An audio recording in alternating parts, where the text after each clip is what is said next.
Hay algo en la política colombiana que, si lo pensamos bien, desafía toda lógica. Es una pregunta que da vueltas y vueltas. ¿Es posible que alguien vote a conciencia en contra de su propio bienestar?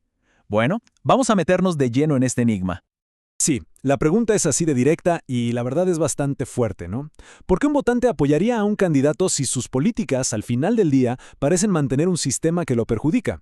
Justamente ese es el misterio que vamos a intentar descifrar hoy. Y para empezar a buscar respuestas, nuestro punto de partida tiene que ser Colombia. ¿Por qué? Porque es un país donde esta paradoja electoral se ve de una forma clarísima. Aquí está el meollo del asunto.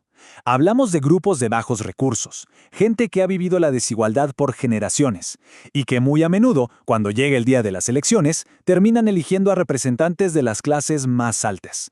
A primera vista no tiene sentido, pero es una realidad política que está ahí, documentada. Y claro, la cultura popular colombiana, con esa chispa que tiene, ya le encontró un nombre perfecto para este comportamiento. Un nombre, además, inspirado en un personaje de televisión que todos conocemos. Exacto, como la mismísima doña Florinda, que vivía en la vecindad pero despreciaba a sus vecinos, la chusma, mientras soñaba con el mundo de los ricos. Pues este término captura esa idea a la perfección, esa desconexión, esa aspiración de acercarse, aunque sea con el voto, a un mundo que no es el propio. Ahora, si nos ponemos un poco más técnicos, el concepto sociológico que está detrás de todo esto se llama arribismo social. Y ojo, que no se trata solo de querer tener más dinero, va más allá. Es una internalización, es hacer propios los valores de la clase dominante hasta el punto de defender sus intereses políticos como si fueran los nuestros. Y esto no es algo nuevo para nada. El sociólogo Raúl Paniagua lo conecta directamente con nuestro pasado. La herencia colonial nos dejó una jerarquía tan metida en la cabeza que incluso siglos después lleva a algunos a ver a las élites como si fueran naturalmente superiores y por lo tanto los únicos que merecen gobernar. Pero, ¿saben qué? Aunque este fenómeno se vea tan claro en Colombia, no es único en el mundo. Para entender sus raíces más profundas, tenemos que echar mano de algunos de los grandes pensadores de la sociología. Ellos analizaron dinámicas muy parecidas en otros lugares y nos van a dar un marco mucho más amplio para entenderlo todo. Y bueno, empecemos por el principio, con un nombre que seguro a todos les suena: Karl Marx. Él fue quien acuñó un término clave para esto, falsa conciencia. Suena un poco denso, pero la idea es simple. Se refiere a ese momento en que la clase trabajadora, sin darse cuenta, adopta la forma de ver el mundo de sus opresores y llega a creer que los intereses de la élite también son sus propios intereses. Es básicamente ver la realidad con los lentes de otros.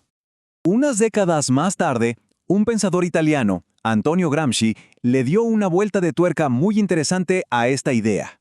Gramsci nos habló de la hegemonía cultural. Él decía que el poder más efectivo no es el que se impone con la fuerza, sino el que se gana con las ideas.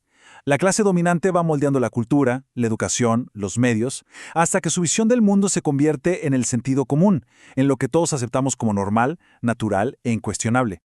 Y ya mucho más reciente, el sociólogo francés Pierre Bourdieu nos dio un concepto todavía más sutil, más fino. Se trata de la violencia simbólica. Esta es una idea potentísima. Es una dominación tan internalizada, tan metida en nosotros que ni siquiera la vemos como violencia. Las personas dominadas aceptan su lugar en el sistema porque lo ven como el orden lógico y natural de las cosas, y al aceptarlo, participan activamente en su propia subordinación.